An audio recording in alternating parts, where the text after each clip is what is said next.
Hello there and welcome to yet another EU4 video with your favorite EU4 creator, Shish Kebab Ludi. That's right, I'm changing the name. You got a problem with that? It's my decision, okay? So we're doing top 1 billion and trillion of the top 10 OPM. No, it's not gonna be 10. I'm gonna put a random number. I'm not gonna tell you how many nations are in this video. I'm gonna make you count them, okay? Let's see if you managed to count correctly and tell me in the comment section if you know how many nations this video has, bro. If you're mad, I'll make the top 10 videos next if you're mad. I'm also not gonna tell you which one is best, which one's not best. I'm just gonna go through them and I'll let you decide which one's best, because I'll let you know why these nations are on this list and then you make the final call, and then you guys can write down your little top 1 billions in the comments. Okay, is that fun? Are you not entertained? Alright boys, so first off, of course, we're gonna have the Hanseatic League / Lübeck over here. Why is it on this list? Well, obviously Lübeck is a very cool nation. It starts with 18% of the Lübeck node, despite only having one province, my boys. There's nations like Denmark that have 1 trillion provinces. That's correct, I counted them. It's actually 1 trillion. And after having 1 trillion provinces, they only have 19% trade power. Whoa! How come Denmark, even though they got 1 trillion provinces, has only 1% trade power more than Lübeck? Because we're awesome. Aside from that, Lübeck has a unique mission tree, and this mission tree gives out massive things like 25 trade power percentage and 15 flat in the city of Lübeck from here. We also get permanent claims around areas, and the best mission, Unite the League, makes every single nation that is in your trade league a actual vassal of Lübeck once you click this mission, and until the end of the game you get Diplo Relations +1 and you change the name to the Hanseatic League. Plus, of course, the color is insanely great. They got that going for them as well. Since we are in the general vicinity of Germany here, we're gonna add Goslar to the list because it's purple. It has a cool eagle looking sort of creature on this flag. Is that an eagle, chat? Is that actually an eagle? It also has some really great missions. Sorry, not missions, national ideas, like dev cost reduction -10% from the beginning. So essentially, you can start playing Toll from day one as Goslar. Not to mention, you're a free city, so you get an extra -10% dev cost reduction. And if you want to really cheeseball this, you can also, of course, encourage development. So you can start deving up for 45 dev from 1444. And you have an iron mine here, which is absolutely amazeballs, because iron is really great as a trade good, and it only goes up in value as you go along in the game. Position-wise, it's also pretty well positioned. And once you're ready to lose the status of free city, you can expand into Saxony, expand into Brandenburg. Eventually you can form Saxony, Prussia, or even form Germany after you've gotten all of the prerequisites for this. And you can also get the Saxon mission tree, the Prussian mission tree, and the German mission tree after you form these nations. Because we want to move away a little bit from the German area, we're going to talk about Hessen-Kachifa, also known as the last of the Ayyubids over here. Hessen-Kachifa has a unique sprite on the map. Oh my god, Bitless has the same sprite. No, I lied to you. Oh my god, everything I said is a complete lie now. I have to apologize. Okay, all aside now, forget about the sprite. We're not interested in that anymore. We are interested in their amazing Ayyubid ideas that include shock damage received reduction, discipline +5, fort defense, manpower, morale of armies, cav combat ability, core creation cost reduction, and goods produced. Literally every single one of these ideas are absolutely amazing,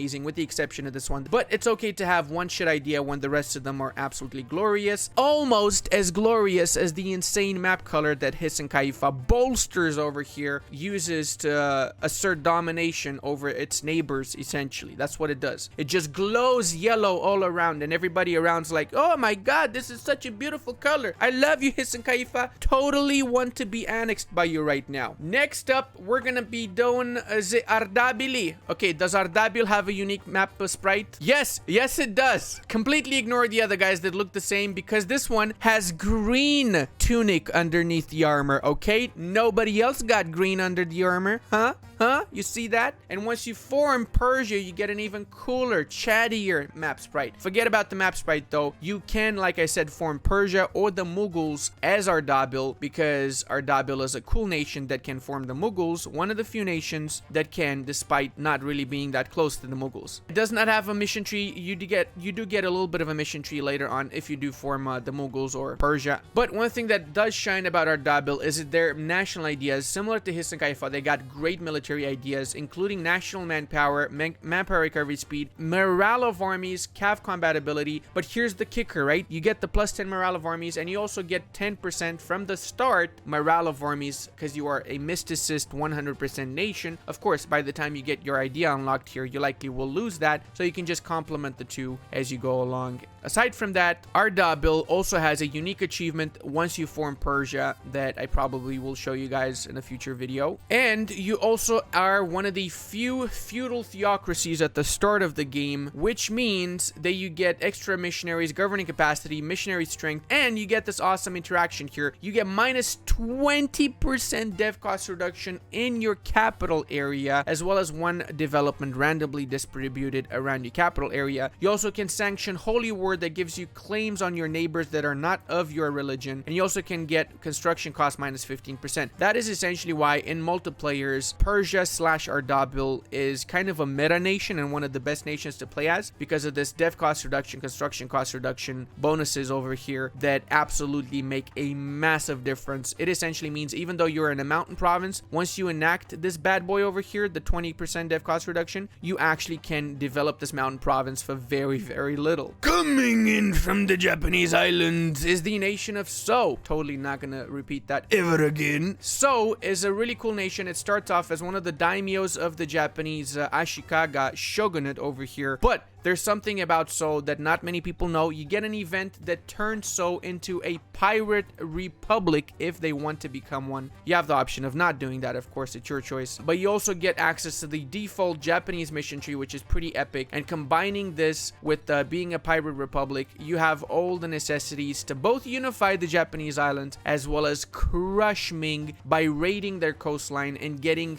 thousands of ducats from Ming alone. And then as you get more colonies, obviously you want to go exploration first, right? You get more colonies, you get access to more lands, and you can raid the entirety of the Asian coastline with the inclusion of the Malaysian coastline and the Indonesian coastline, which is where most of the money is in the world. And you're gonna basically get filthy rich. You're gonna have so much money as this little pink one province miner here that you're not gonna know what to do with it, okay? You're gonna be swimming in money, just like in real life. Oh no? Well, me neither, so we got that going for us, bros. Next up on our list are two nations that are essentially identical. The only difference between Ternat and Tidor here is the fact that Tidor has a 333 leader, whilst Ternat has a 443 leader. They have the same mission tree, exactly the same, and of course the difference is also the map color. Then we have 13 development in both of these provinces, so that's not an issue. Why are they on this list? And it can be either Tidor or Ternat. Let's just say that they're both on the same spot and on the same level. That is because they both start with the trade goods of cloves. Cloves only appear in these two provinces at the start, and they have the potential to spawn after colonization in these other 5 provinces, plus Zanzibar can also get cloves later on. So that means essentially 8 provinces in the entirety of the world will have cloves, or even less. It's not guaranteed that you're gonna get cloves spawned in these provinces, right? That being said, cloves starts off as a 8 ducats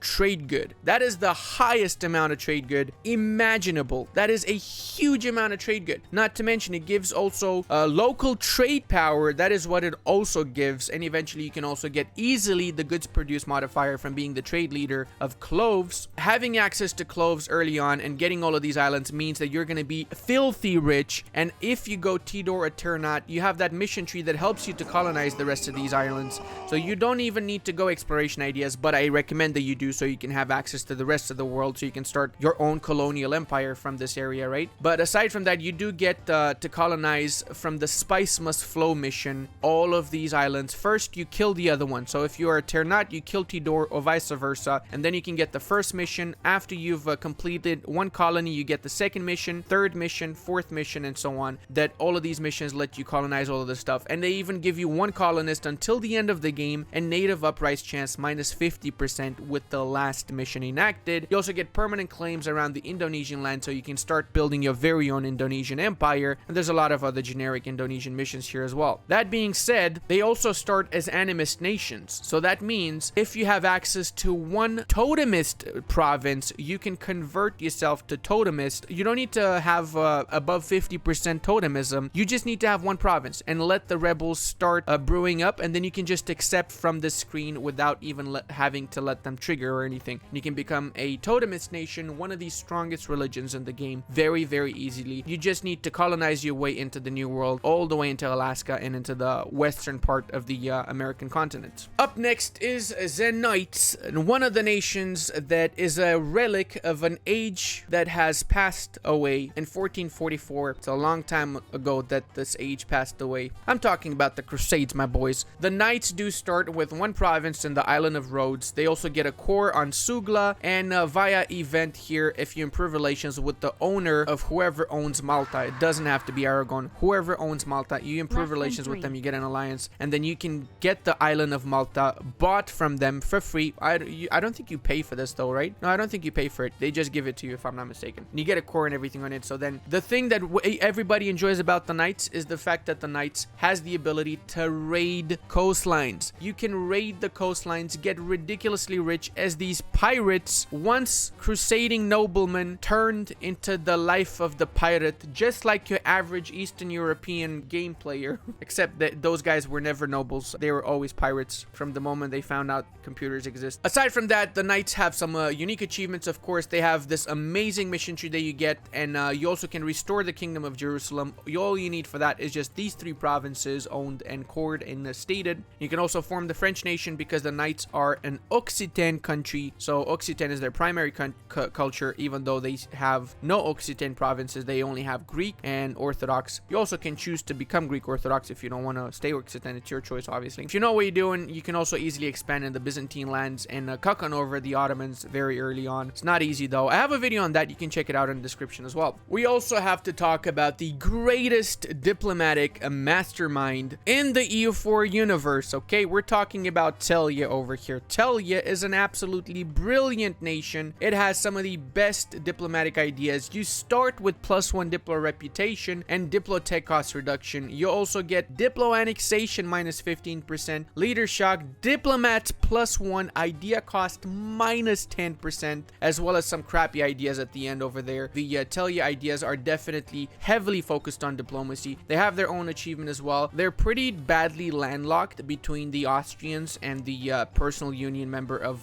the Hungarians, Croatia. But with a little bit of managing, you can actually get out of that landlock, and you can also definitely get pretty decent alliances later on. I normally recommend you try and go for the Polish alliance if the Poles actually rivaled Austria. That didn't happen in this situation, but it does happen in some cases. Just check whoever's a rival of Austria, and you can have an easier time allying them. Like, for example, 41-48 with Bohemia. It's actually really easy to get that alliance. And with Bohemia, you can kill off the Austrians, get these lands, form some other nation, move into the New World if you want, or stay in the Balkans. Your choice. Just remember, though, that if you are going to form another nation, I highly recommend you form Dalmatia, since it's really easy to get these provinces over here. Dalmatia has the strongest freaking ideas in this area as a formable nation. We're also going to put Montferrat on this list because it has the most epic color in all of the Italian peninsula, as well as it has the ability to restore the Byzantine Empire after the Byzantine Empire was destroyed, as long as you have quite a few provinces in the Greek lands over here in the Balkans. Take note, you can only do that if you keep having the Palaiologos dynasty. So this is available because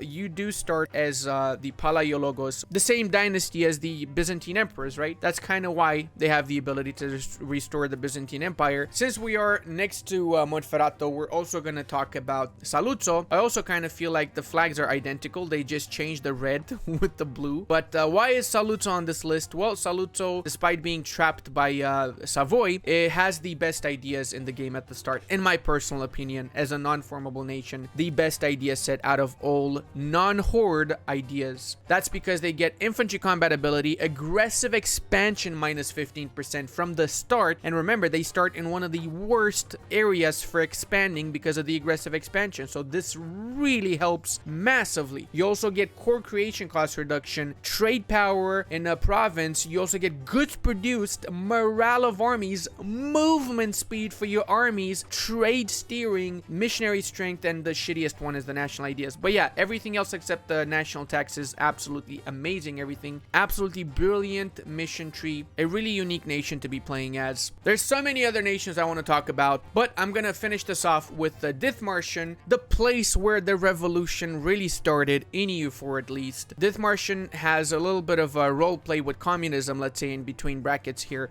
since they are a peasant republic which offers production efficiency and morale of armies. Aside from that, they also have a unique mission tree that has some of the best modifiers in the game, like spy network construction, rebel support, not bad, but look at this bad boy here, admin efficiency till the end of the game, and permanent claim on the Russian region. That's basically the entirety of Eastern Europe, boys. We also get goods produced plus 20%. That is freaking massive. But you also get really great ideas. Dithmarsch has morale of armies plus 10, shock damage received minus 10%, infantry combat ability, merchant plus 1, dev cost minus 10%, and goods produced modifier, as well as autonomy change reduction. So these ideas are actually really nice as well. Privateer efficiency if you want to be a pirate peasant republic. I have a video on communist Dithmarschen. I promised I'd do part 2. I will definitely do it. I probably have to redo the video once 1.34 is out. I will do it, don't worry. I hope you guys enjoyed the video. If you did, don't forget to leave a like, subscribe, give me a soul. I'm kidding. Seriously, give me a soul. Fine, okay, just subscribe then, okay? We meet in the middle. Until the next time, check out this awesome other EU4 video.